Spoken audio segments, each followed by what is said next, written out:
Welcome student. আমি তোমাদের কোয়েল ma'am, environment স্টাডির এডুকেটর। আজকে আমি তোমাদের জন্য একটা কোশ্চেন অ্যান্সার সিরিজ এনেছি।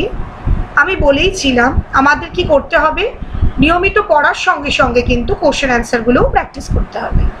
তো আজকে আমি সেই কোশ্চেন অ্যান্সার প্র্যাকটিসের জন্য যে কোশ্চেন অ্যান্সার সিরিজগুলো এনেছি সেটাকে আজকে আমরা একটু আলোচনা করব। দেখো, নিয়মিত যা পড়ছি তা তো আমাদের পড়তেই হবে, তার সঙ্গে গুরুত্বপূর্ণভাবে যে কাজটা রেগুলার ওয়াইজ করতে হবে সেটা হচ্ছে প্রশ্নের প্র্যাকটিস।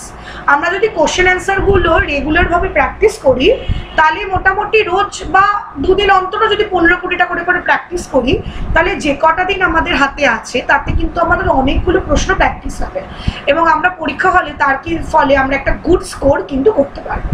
দেখো, আমি যে কোশ্চেনগুলো এনেছি না, খুব সোজা সোজা প্রশ্ন এনেছি। একটু কনসেপ্ট বা টপিক পড়া থাকলেই তোমরা এখানে উত্তর করতে পারবে এবং আমি আশা করবো এই প্রশ্ন প্র্যাকটিস থাকলে তোমরা ইভিএস এ যেন 25+ স্কোর করতে পারো। তো প্রথম যে কোশ্চেনটা এনেছি সেটা হচ্ছে অ্যাসিড বৃষ্টিতে কোন গ্যাস থাকে? অ্যাসিড বৃষ্টিতে থাকে nitrogen dioxide, carbon monoxide, hydrogen, sulphur, এতগুলো আছে, কিন্তু এর মধ্যে অ্যাসিড বৃষ্টিতে যেটা থাকে সেটা হচ্ছে আমাদের one and only nitrogen dioxide. Carbon monoxide mainly কিসে থাকে? কার্বন মনোক্সাইড মেনলি আমরা পাই কিসে বলো তো? কলকারখানা, যানবাহনের ধুলো, এইসবেতে আমরা পাই, ধোঁয়া, এইসবের মধ্যে পাই। হাইড্রোজেন তো আমাদের জলের অণু, এবং আমরা জানি হাইড্রোজেন কোনো পরিবেশ দূষক নয়, এবং সালফারও সেইভাবে পরিবেশ দূষক নয়। মেনলি যেটা এক্ষেত্রে অ্যাসিড বৃষ্টিতে দেখতে পাই সেটা হচ্ছে নাইট্রোজেন ডাই অক্সাইড। জানো তো অ্যাসিড বৃষ্টির ফলে কি হয়? অ্যাসিড বৃষ্টির ফলে কিন্তু আমাদের এই অ্যাসিড বৃষ্টিটা যদি শরীরের মধ্যে লাগে তাহলে বিভিন্ন অংশে শরীরে অ্যালার্জির সৃষ্টি হয়, স্কিন ডিজিজ হয়।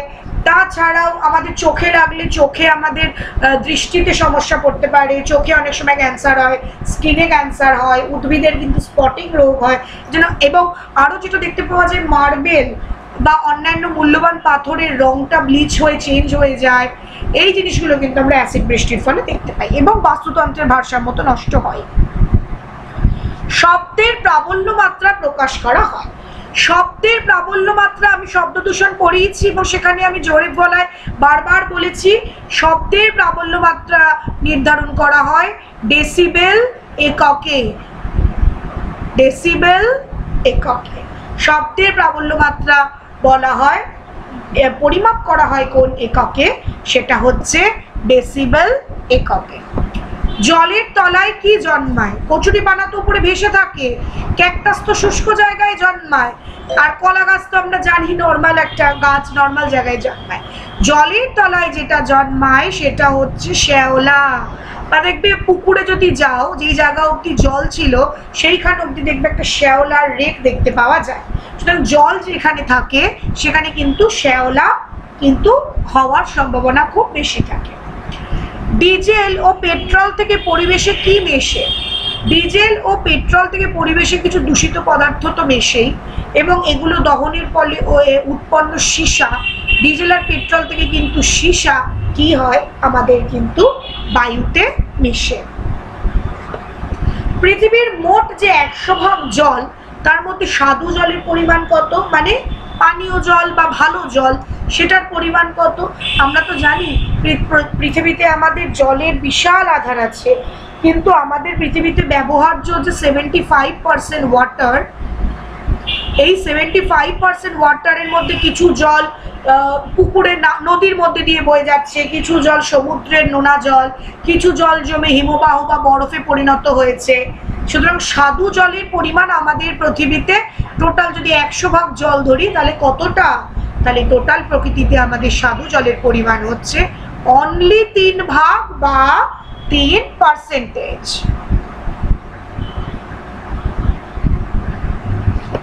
এবার বলো বায়ুমণ্ডলে অক্সিজেনের পরিমাণ। অক্সিজেন আমাদের কি করে আগে এটা একটু বলে নিই। অক্সিজেন আমরা কোথা থেকে পাই? অক্সিজেন পাই যখন সবুজ উদ্ভিদ কি করে, পাতায় উপস্থিত ক্লোরোফিলের সাহায্যে সূর্যালোক নিয়ে এবং মূলের মধ্যে দিয়ে মাটি থেকে জল শোষণ করে সব মিলিয়ে যখন সে তার নিজের দেহকার্য চালানোর জন্য উৎপন্ন শক্তি এবং খাদ্যকে উৎপন্ন করে, তখন সে কি করে, পরিবেশ থেকে কার্বন ডাই অক্সাইড গ্রহণ করে খাদ্য তৈরি প্রক্রিয়ার সময় এবং পরিবেশে অক্সিজেন ত্যাগ করে। এইটা হচ্ছে বায়ুমণ্ডলে অক্সিজেনের আমাদের প্রাইম উৎস, যে ভেজিটেশন প্রাইম উৎস। কি উৎস? সবুজ উদ্ভিদ।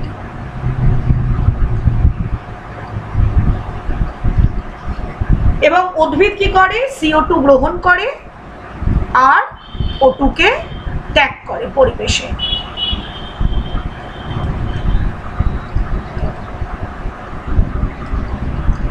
তার ফলে আমরা কি দেখলাম, যে আমাদের সবুজ উদ্ভিদ বা বৃক্ষ বা গাছপালা আমাদের পরিবেশে O2 CO2 এই ব্যালেন্সটাকে কিন্তু মেনটেন করে।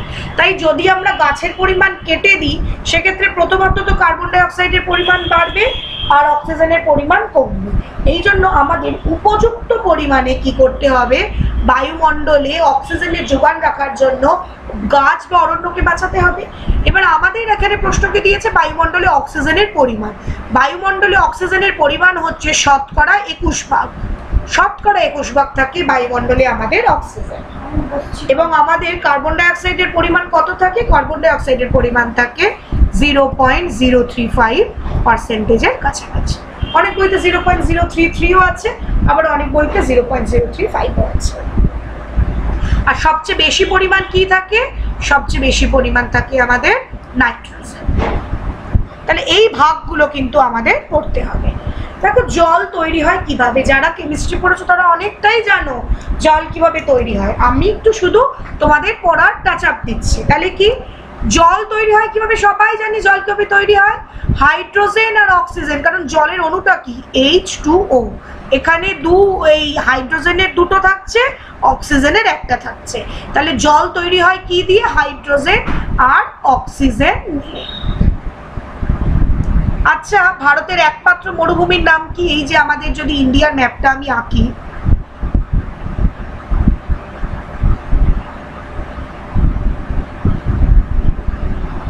ইন্ডিয়ার ম্যাপটা যদি আমি আঁকি,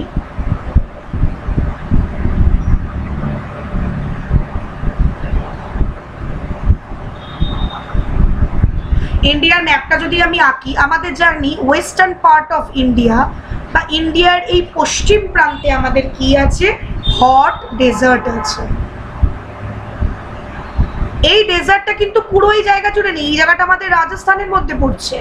কিন্তু এই রাজস্থানের ওয়েস্টার্ন পার্ট, এই যে জায়গাটা, এখানে আমি হট ডেজার্ট দেখতে পাই। আমাদের ভারতের এই একমাত্র হট ডেজার্টটার নাম কি বলতো? আমাদের এই ভারতের একমাত্র হট ডেজার্টটার নাম থর ডেজার্ট। থর মরুভূমি। তাহলে ভারতে আমরা যে মরুভূমিটা দেখতে পাই সেটা হচ্ছে উষ্ণ মরুভূমি, এবং সেইটা কোথায় দেখতে পাই? রাজস্থানে দেখতে পাই। এবং কোন জায়গায় দেখতে পাই? Western part of Rajasthan or western part of India. ঠিক আছে, পশ্চিম দিকে। ভারতের পশ্চিম দিকে। এবার পরের প্রশ্ন আসি। পরের প্রশ্ন কি বলেছে? তো এটা হয়ে গেল, কি কারণে প্রকৃতিতে অক্সিজেনের পরিমাণ বৃদ্ধি পায়? অক্সিজেনের পরিমাণ বৃদ্ধি, একটু আগে আমি কোশ্চেনটার উত্তর বললাম যে যদি আমাদের বায়ুমণ্ডলে, আমাদের পরিবেশে গাছের উপস্থিতি থাকে, সবুজী উদ্ভিদের উপস্থিতি থাকে, তাহলে তারা যখন সালোক সংশ্লেষ প্রক্রিয়া বা খাদ্য তৈরি প্রক্রিয়া করবে, তখন তারা কি করবে? বায়ু থেকে CO2 নেবে, সূর্যালোক নেবে, আর কি নেবে? রুটসের মধ্যে দিয়ে, একটা গাছ তার রুটসের মধ্যে দিয়ে কি নেবে? মাটি থেকে জল নেবে।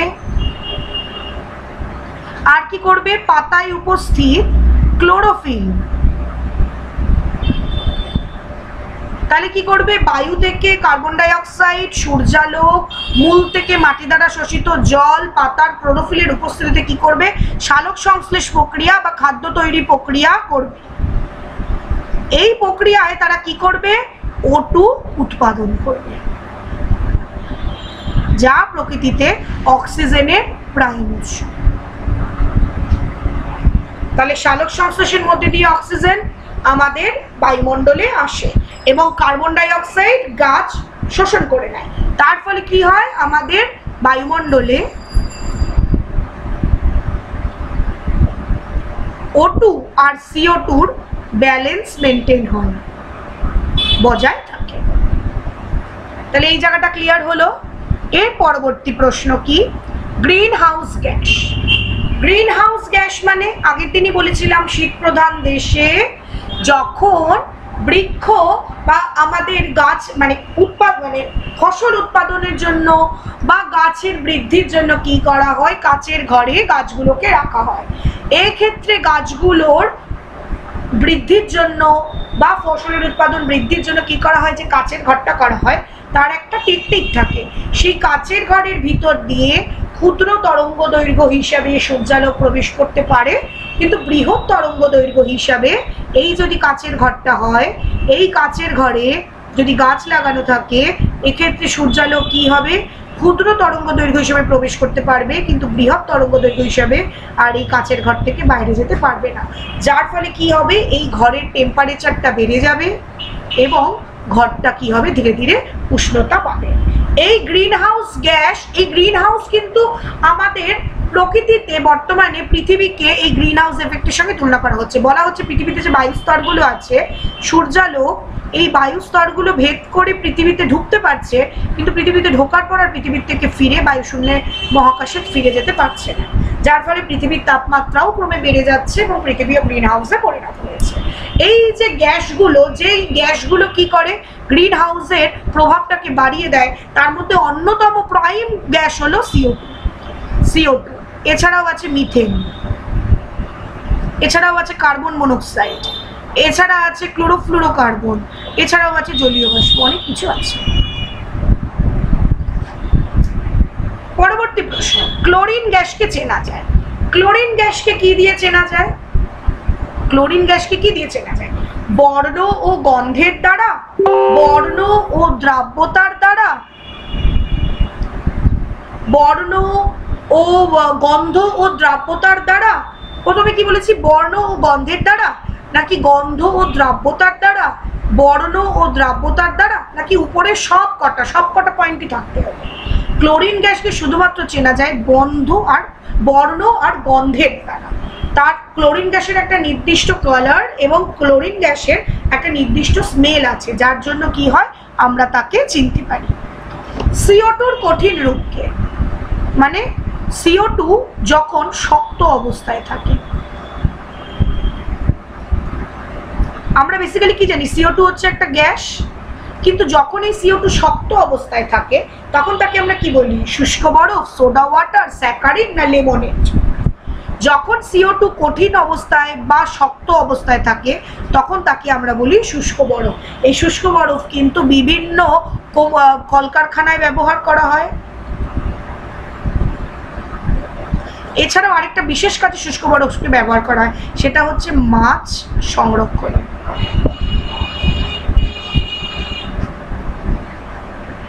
মাছ সংরক্ষণে অথবা পচনশীল, দ্রুত পচনশীল দ্রব্য সংরক্ষণ,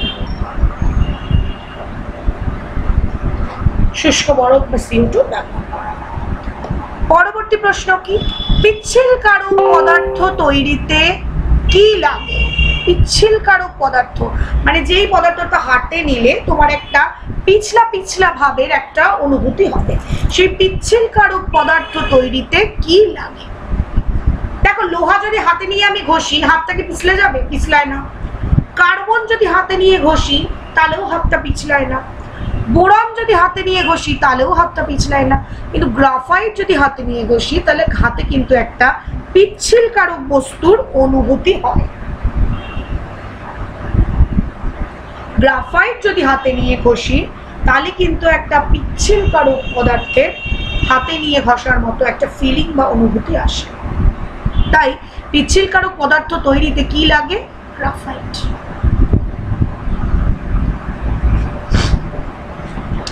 জলবাহিত রোগ, আগে আমি জানি ডেঙ্গু কার দ্বারা হয়, মশা। ডেঙ্গু কি মশার দ্বারা হয়? এডিস। ম্যালেরিয়া স্ট্রি অ্যানোফেলিস, মশা। HIV তো একটা ভাইরাস, তাহলে এক্ষেত্রে জলবাহিত যে রোগটা পড়ে আছে সেই রোগটার নাম কি? কলেরা। কলেরায় যেটা আসে, যেই জীবাণুটা এফেক্ট করে সেটার নাম কি? ভিব্রিও কলেরিয়া।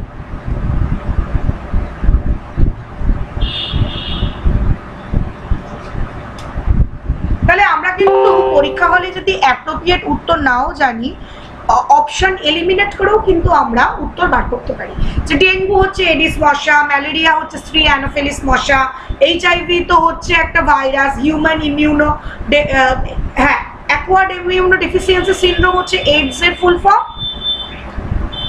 আর হচ্ছে HIV হচ্ছে human immuno virus deficiency virus আর সামথিং ভাইরাস। HIV ফুল ফর্মটা আমি একবার জেনে বলে দেবো। এইডসটা হচ্ছে অ্যাকোয়ার্ড ইমিউনো ডেফিসিয়েন্সি সিনড্রোম, আর HIVটা তো হচ্ছে একটা ভাইরাস ঘটিত। HIVটা তো কখনোই জল ঘটিত হয় না। এক্ষেত্রে যদি HIV পেশেন্টের সঙ্গে যদি তার নিডিলের যে নিডল দিয়ে ইনজেকশন নেওয়া হয়েছে সেই নিডিলটা যদি কোনো কারণে অন্য সুস্থ পেশেন্টের হাতে ঢুকে যায়, সেক্ষেত্রে কিন্তু এইটা ব্লাডের মধ্যে দিয়ে সেটা এক পেশেন্টের দেহ থেকে আরেকজনের দেহতে কিন্তু যেতে পারে। আর ম্যালেরিয়া ডেঙ্গু তো হচ্ছে এগুলো ভেক্টর দ্বারা হয়।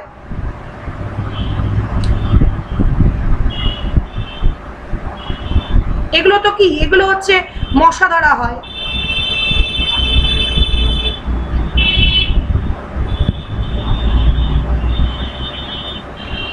এগুলো তো হচ্ছে মশা দ্বারা হচ্ছে, বাহক দ্বারা হয়। এগুলো ভেক্টর বা বাহক দ্বারা হয়। মানে নর্মালি মশা একজন পেশেন্টের দেহ, মানে যে মানে ডেঙ্গু ম্যালেরিয়ায় আক্রান্ত তার দেহে কামড়ে যদি একজন খুব ভালো সুস্থ মানুষের দেহে কামড়ায় তাহলে তার দেহে হয়। আর কলেরা কি? কলেরা মেনলি কিন্তু জল দ্বারা হয়।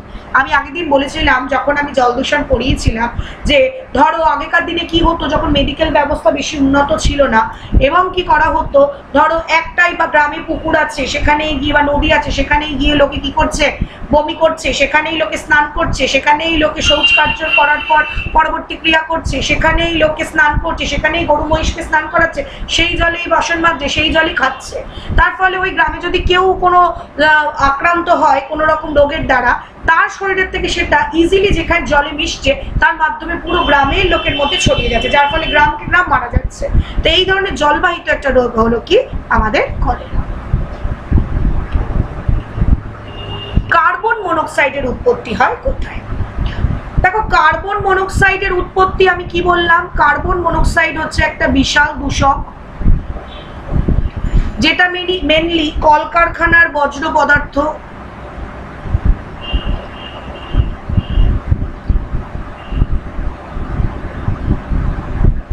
বাংলাটা কি গো? ওয়েস্ট লিখবি। হ্যাঁ, কলকারখানার ওয়েস্ট। তারপর ধরো যানবাহনের ধোঁয়া, যানবাহনের ধুয়ো, তার সঙ্গে কি? বস্তুর দহন, সিগারেটের ধোঁয়া,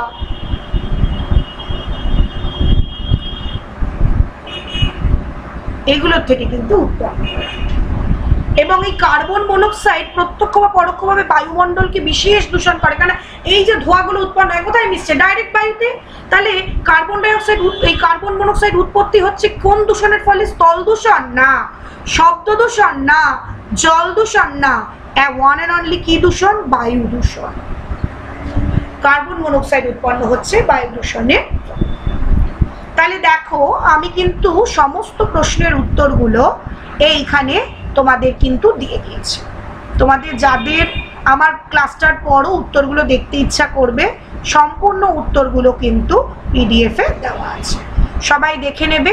তো আশা করি আমরা আজকে ছোট্ট করে একটা যে কোশ্চেন অ্যান্সার সিরিজ করলাম তোমাদের সবারই ভালো লেগেছে। আমরা এরপর আরও নাম্বার অফ কোশ্চেন বাড়িয়ে ভালো ভালো আরও কোশ্চেন অ্যান্সার সিরিজ আনবো। তো তোমরা এই কোশ্চেনগুলো প্র্যাকটিস করো। এই ছোট্ট ছোট্ট স্টেপগুলোই দেখবে পরীক্ষা হলে আমাদের সাকসেসের দিকে অনেকটা এগিয়ে দেবে। সবাই কিন্তু ভিডিওটা দেখো এবং চ্যানেলটাকেও দেখো। আর আশা করছি যাতে তোমরা ভালো রকমভাবে সুন্দর মতো সাউন্ড পাও সেই রকমভাবেই ক্লাস করানোর।